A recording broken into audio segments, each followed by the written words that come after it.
The new Game of Thrones prequel show has begun with House of the Dragon Episode 1. It has a tournament, a horrific childbirth, a secret prophecy, lots of dragons, and Matt Smith's butt. So what does it all mean, and how does the show compare to the book? This video has no spoilers beyond Episode 1 and the original Game of Thrones show. The episode's called The Heirs of the Dragon, because that's the name of the chapter in the book this show's based on, Fire and Blood. The big question this episode is succession. Who will inherit the throne? It starts with a flashback to the council at Harrenhal in the year 101. This is 200 years before Game of Thrones and Daenerys and Jon Snow, and it's 100 years after Aegon Targaryen conquered Westeros and started the Targaryen dynasty. At this time, the king is Jaehaerys Targaryen. He was the fourth king of Westeros, and he's seen as one of the best kings ever. His reign was peaceful and prosperous, he reformed laws and built roads, but Jaehaerys had bad relationships with some of the women in his life. The book says he was better with roads than with daughters, and Jaehaerys had a messy succession, deciding who would rule Westeros after him. Because originally, Jaehaerys' heir was his eldest son, Aemon, but Aemon got killed. So then Jaehaerys said his second son, Baelon, was his heir, even though Aemon had a daughter called Rhaenys, and some people said Rhaenys or her children should inherit the throne. But Jaehaerys chose Baelon, and then Baelon died of a sore tummy. So then Jaehaerys was like, shit, now what? And he held this big council to choose the new heir to the throne. They held the council at Harrenhal because it's the biggest castle in Westeros. It's also mostly ruined because Aegon the Conqueror burned it with his dragon 100 years ago. We see Arya at Harrenhal in Game of Thrones. So the lords are here to choose an heir, and the main candidates are Rhaenys Targaryen, daughter of Aemon, and Viserys Targaryen, son of Baelon. In the book, Rhaenys' son Laenor is a more popular candidate than Rhaenys because he's male, and the lords prefer male rulers to women. Laenor's claim is supported by his father, Corlys Velaryon, who's very rich and influential. There are some other candidates. The book mentions Jaehaerys' son Vaegon, but he's a nerd who no one likes, and he's a maester sworn to the Citadel. They also mention Jaehaerys' daughter Sarah, but she's busy running a brothel in the east. One of Sarah's bastard sons turns up with an elephant, but the lords aren't impressed. They consider Laenor and Rhaenys, but in the end they choose Viserys to be the next king, mostly because he's an adult male who inherits through the male line. Many lords see this as an iron precedent that the throne will always be inherited by men, to the great frustration of Rhaenys and her family. The books say that Viserys won this vote by 20-1, though the maesters who counted the votes never revealed the numbers, so some fans speculate that the maesters rigged the vote to choose the heir they wanted. Some characters in the books say that maesters have a conspiracy against dragons, and while Laenor has the dragon Seasmoke, and Rhaenys rides the dragon Meleys, Viserys doesn't ride a dragon, because his dragon Balerion died. So maybe the maesters rigged the vote for Viserys because they preferred a king who didn't have a dragon. But that's just a theory. Point is, Viserys becomes heir to the throne, and the episode continues about 10 years later, when Viserys is now king. We see his daughter, Princess Rhaenyra, flying her dragon Syrax. She parks her dragon at the Dragon Pit, which is like a big stable where the dragons live. We see the Dragon Pit in Game of Thrones 200 years later, when it's become a ruin.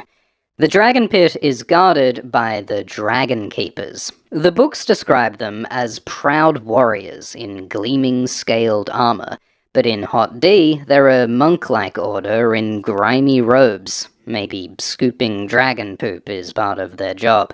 This one seems to have a dragonglass dagger, which is interesting. Dragonglass is a special volcanic material that can kill White Walkers. The Dragon Keepers command dragons in the Valyrian language, which came from Valyria, the ancient empire of the original Dragon Lords. Rhaenyra's dragon Syrax is named after a Valyrian goddess. So Rhaenyra puts her dragon in daycare, and we meet Harold Westerling. He's a member of the Kingsguard and the sworn protector of Princess Rhaenyra. The Targaryen royal family live in the Red Keep, and we see the keep full of lords and courtiers in rich and colourful clothing. This is the political centre of the realm in a time of prosperity and splendour. This courtyard is the same place where Cersei Lannister paints a map of Westeros 200 years later. Rhaenyra visits her mother, Aemma Arryn, the wife and queen of King Viserys. Aemma's mother was a Targaryen, so she and Viserys are cousins. Aemma doesn't like it when Rhaenyra goes flying, like in Game of Thrones when Catelyn doesn't like it when Bran goes climbing. Aemma is pregnant, and she tells Rhaenyra that it's the duty of a lady to make babies for the realm. But Rhaenyra says she'd rather be a knight and ride in battle. It's like in Game of Thrones when Arya doesn't want to marry and have kids. So while Aemma seems resigned to her role in the patriarchy, Rhaenyra dreams of a different life. Rhaenyra serves as cupbearer on King Viserys' small council. His councillors are Otto Hightower, Hand of the King, Lionel Strong, Master of Laws, Melos the Grand Maester, Lyman Beesbury, Master of Coin, and Corlys Velaryon, Master of Ships. Though, at this point in the book, Corlys had quit the council because he was angry about his wife Rhaenys and son Laenor not getting the throne at the Harrenhal Council. Each councillor has a round stone to represent their presence. We also see Ryam Redwine, the commander of the Kingsguard. Ryam has been on the Kingsguard for some 50 years, and he's a legendary knight. At one point, King Jaehaerys made Ryam the Hand of the King, but Ryam was a terrible hand, so Jaehaerys had to fire him. Turns out that being a good knight doesn't make you a good politician. Corlys warns the council about the Triarchy. The Triarchy is an alliance of the eastern cities of Tyrosh, Myr, and Lys. They've started attacking pirates on the Stepstones, these little islands between Westeros and Essos. Corlys is worried that if the Triarchy take control of the Stepstones, they could disrupt trade up the Narrow Sea. Corlys's family, the Velaryons, are based on Driftmark in the Narrow Sea, and they make their money off this trade. So, like all good prequels, this show might start with a trade dispute. But the other councillors don't care about the Stepstones, and they discuss the upcoming tournament and Queen Aemma's pregnancy. We see Viserys eating an egg, which is a symbol of fertility and birth, though the way Viserys cracks the egg open is a dark omen of how Aemma's pregnancy ends. Rhaenyra sees her uncle, Prince Daemon Targaryen. Daemon sits on the throne, which he's not meant to do, showing his desire for power and willingness to break rules. Daemon and Rhaenyra speak in Valyrian, and he gives her a necklace of Valyrian steel, the special magic steel that was made in Valyria. Just like Daemon has a sword of Valyrian steel called Darksister, and apparently Daemon's helmet is also made of Valyrian steel. So the Targaryens in this time celebrate their Valyrian ancestry, despite the fact that the Valyrians were pretty evil. Their empire killed and enslaved thousands of people, yet the Targaryens see them as role models. Rhaenyra hangs out with her friend Alicent Hightower. Alicent wants to study and be a proper lady, but Rhaenyra wants adventure and cake. Alicent and Rhaenyra are kind of like the ladylike Sansa and rebellious Arya, except instead of being rivals, Alicent and Rhaenyra are close friends. They talk about Nymeria, a warrior queen from the east who lived 1,000 years ago.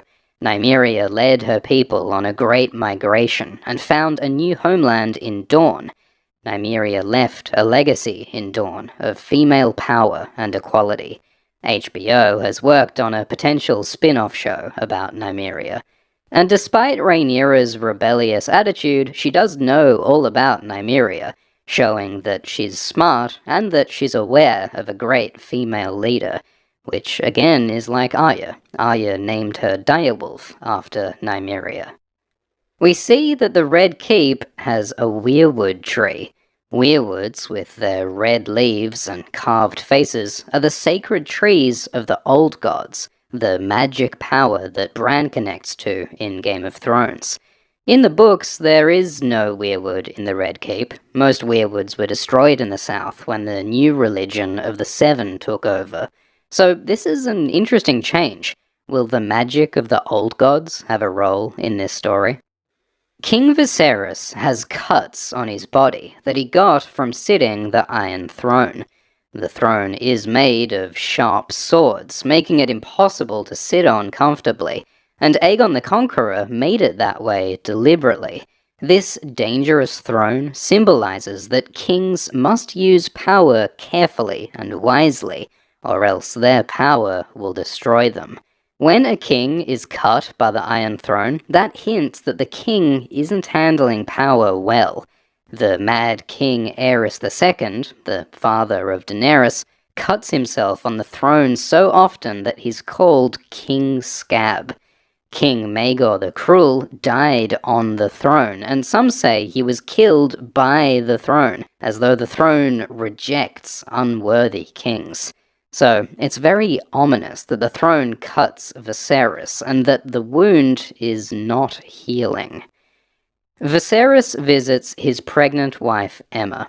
Aemma jokes that she might hatch a dragon, which is interesting because several Targaryens in the books give birth to deformed babies with dragon-like features.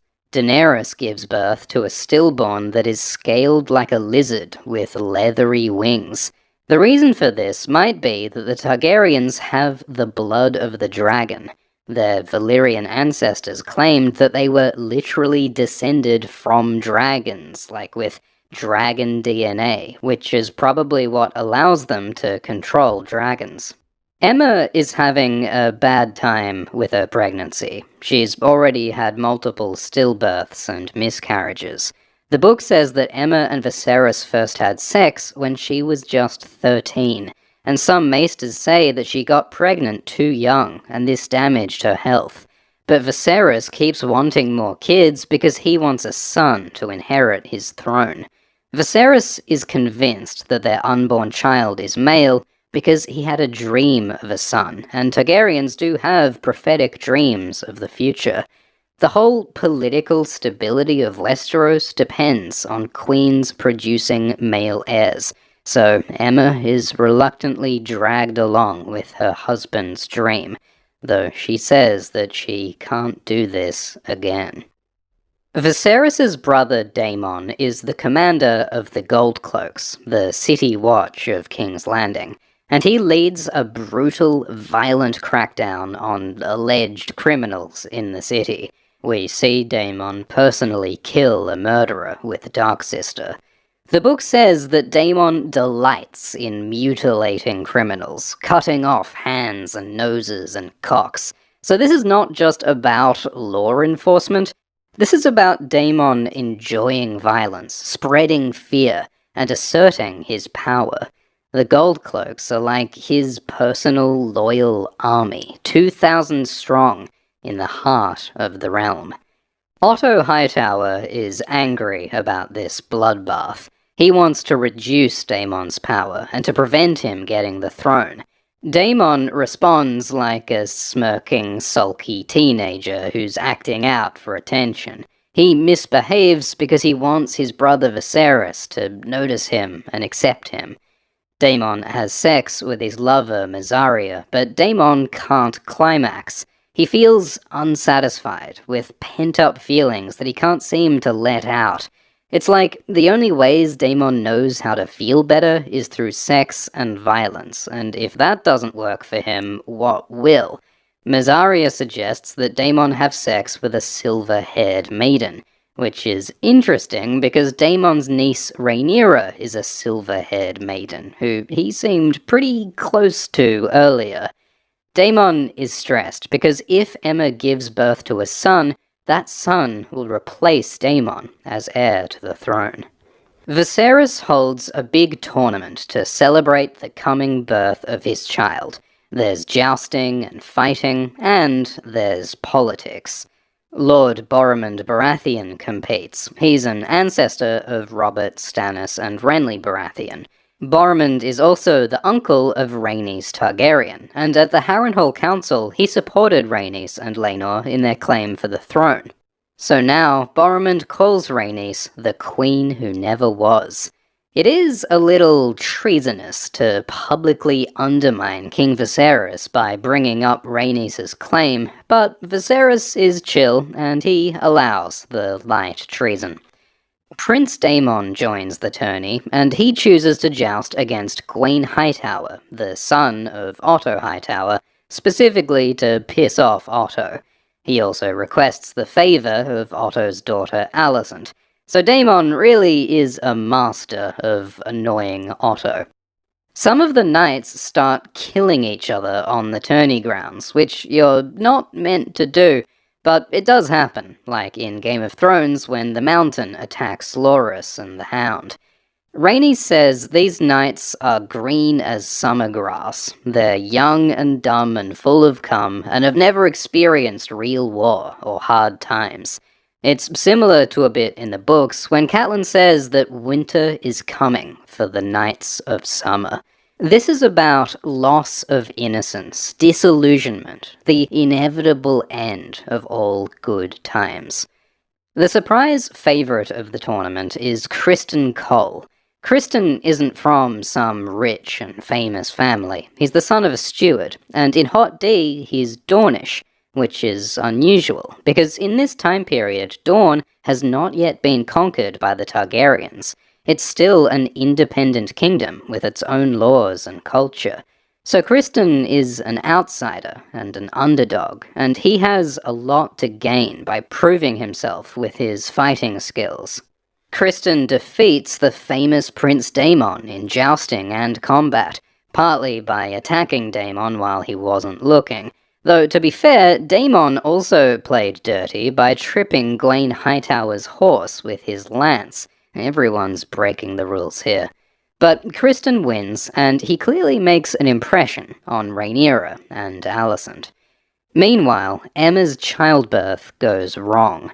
Melos says that Aemma is gonna die, and the only way to save the baby is to cut it out of her, like a medieval C-section, which will kill Aemma.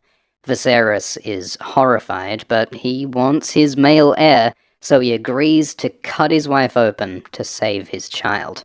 They don't ask Aemma what she wants. So they start the bloody procedure, and it's intercut with knights fighting at the tourney, the battlefield of men and the birthing bed of women, as two sides in an endless, violent cycle of death and life.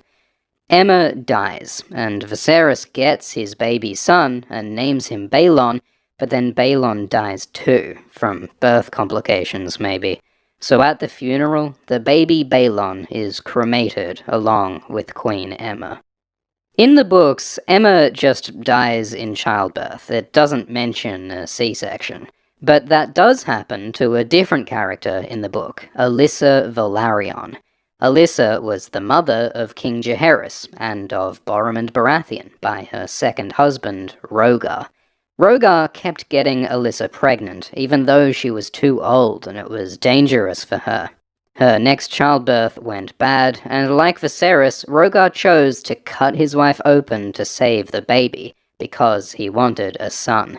Alyssa's daughter, Rhaena, was furious at Rhaegar for this. She blamed him for Alyssa's death, because he got her pregnant when it was dangerous for her, and she was angry that he valued his wife's life less than he valued making a son. We can see a hint of that anger on Rhaenyra's face when she looks at Viserys and then says Dracarys, fire. Because this episode highlights how much Rhaenyra cares for her mother, and how frustrated she is that Viserys seems to care more about getting a son than he cares about his wife and daughter. Rhaenyra sees Aemma dead because of Viserys' dream, and she resents being pushed into the same gender role that killed her mother. After the funeral, the council talks succession. It's very dangerous when there's no clear heir to the throne, because competing claims often lead to war. Precedent says that Viserys' brother Daemon is next in line, but most folks don't want Daemon on the throne because he's violent and unpredictable. Otto suggests Rhaenyra as heir, and Corlys suggests Rhaenys, but Lionel argues there's never been a female ruler, so Viserys storms off, leaving the future of the realm hanging in limbo. Otto decides to act. He tells his daughter Alicent to put on her mother's dress and go comfort the newly single King Viserys in his bedchamber. Otto is similar to Tywin Lannister in Game of Thrones. He's being hand-writing letters and using his children for his political ambitions. Alicent finds Viserys working on a model city, using a nerdy hobby to cope with his grief. The city looks similar to Dragonstone, but bigger. It might represent Old Valyria, or maybe Viserys is imagining a grand expansion to the Dragonstone castle. There was once another Targaryen king who dreamed of a white city, the Mad King Aerys. Some fans have noticed that the model city looks like the opening sequence to Game of Thrones. Meanwhile, Daemon has his own way of coping with emotions. He drinks alone, fully clothed, in the middle of an orgy he set up for his gold cloaks. Mysaria prompts him to speak, and Daemon gives a toast to Viserys' dead baby, calling him the heir for a day, as though celebrating that with Balon's death, Daemon remains heir to the throne. Otto tells Viserys about this, so Viserys confronts Daemon, and turns all his grief for his wife and child into fury at his brother. Daemon gets angry back and calls Viserys weak, so Viserys finally decides to disinherit Daemon and sends him away to the Vale. It's tragic that these two brothers who love each other fight when they should be supporting each other. Immediately after, Viserys again cuts himself on the throne, another dark omen. So Viserys and Daemon are separated, and that was probably Otto's plan. This is why he told Viserys about Daemon's toast. Daemon says that Otto is an ambitious, scheming cunt, and Otto himself said that all men want absolute power. At the same time that Otto pushes Daemon away, he moves his daughter Alicent closer to the king. Viserys decides to make his daughter Rhaenyra heir to the throne. He says he was wrong to focus on an unborn son when Rhaenyra all along had the potential to be a great ruler. Though Viserys knows that the throne is a terrible responsibility. He knows the danger of dragons and of power. He talks about Valyria, how their power and pride led to their downfall, though the exact cause of the doom of Valyria is a mystery. Viserys tells Rhaenyra a big secret. So, 100 years ago, Aegon Targaryen took over Westeros and started the line of Targaryen kings. Viserys says that part of why Aegon conquered Westeros is because he had a dream of a winter from the north that would destroy humanity. Aegon had a dream of the White Walkers. And Aegon believed that a Targaryen king must unite the realm to save the world from the White Walkers, and that's why he conquered Westeros.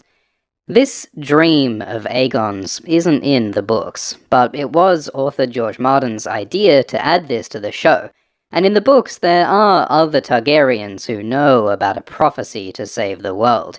Aemon, Jaehaerys II, probably Bloodraven, and Rhaegar Targaryen, the brother of Daenerys and the father of Jon Snow. The books say that when Rhaegar was young, he found something in some scrolls that convinced him to become a warrior. Maybe Rhaegar discovered Aegon's White Walker dream. Daenerys has a vision of Rhaegar where Rhaegar mentions the Song of Ice and Fire, and Viserys says that Aegon's dream is called the Song of Ice and Fire. This prophecy is probably why Rhaegar ran off with Lyanna and had Jon Snow. He must have believed that his son would stop the White Walkers, finally fulfilling Aegon's dream of the Targaryens saving the world. Of course, we know that this prophecy doesn't exactly come true. In Game of Thrones Season 8, the White Walkers are not defeated by a Targaryen or by a united Westeros. Arya Stark kills the White Walkers, and at the time, Westeros is divided, with Cersei Lannister on the throne. So maybe this dream was misinterpreted. Aegon was right about the White Walkers, but he was wrong to think that his family would be the saviors. It's like how Viserys misinterprets his dream about his heir. He was right that there'd be thundering hooves and splintering shields and his heir on the throne, but he was wrong to assume that his heir was a son. In the books, prophecies and dreams are often misinterpreted due to characters' ambition and biases, which often leads to their downfall. As Marwyn says, prophecy will bite your prick off every time. Viserys wears this Valyrian steel dagger, and this is the same dagger that Arya uses to kill the Night King in Game of Thrones, the same dagger that she uses to kill Littlefinger, the same dagger in this book Sam found, the same dagger that an assassin used against Catelyn and Bran, and that Littlefinger lied about to start the whole war in GOT Season 1. So, is this special dagger part of the prophecy? Or is it just some cosmic coincidence that this is the knife that saves the world? The showrunners say that they included this prophecy and this knife to raise the stakes in Hot D, and to connect it with the conflict in Game of Thrones. Viserys tells Rhaenyra to promise him to keep this secret dream, just like Ned Stark promises Lyanna to keep the secret of Jon Snow. There's a big ceremony where the Lords of the Realm swear loyalty to Rhaenyra, and promise to support her claim to the throne when Viserys dies. She is set to become the first female ruler of Westeros. But this moment isn't all triumphant. It feels dangerous. Daemon is angry that he's been replaced. Rhaenys and her family have been snubbed again. Otto is plotting, and some of these lords don't look happy about a female heir. This does go against the precedent of the Harrenhal Council. And Rhaenyra never wanted any of this. All she wanted was to fly and have fun and eat cake. But now she not only has to rule the continent, she has to save it from the frosty apocalypse because her great-great-great-grandpa had a dream. All the power and dreams of House Targaryen weigh upon her, and the theme of this episode is that power and dreams are dangerous. House of the Dragon is based on the book Fire and Blood. Season 1 covers Chapter 12, Heirs of the Dragon. There's also a shorter summary of the story in the book The World of Ice and Fire, starting in the Viserys chapter.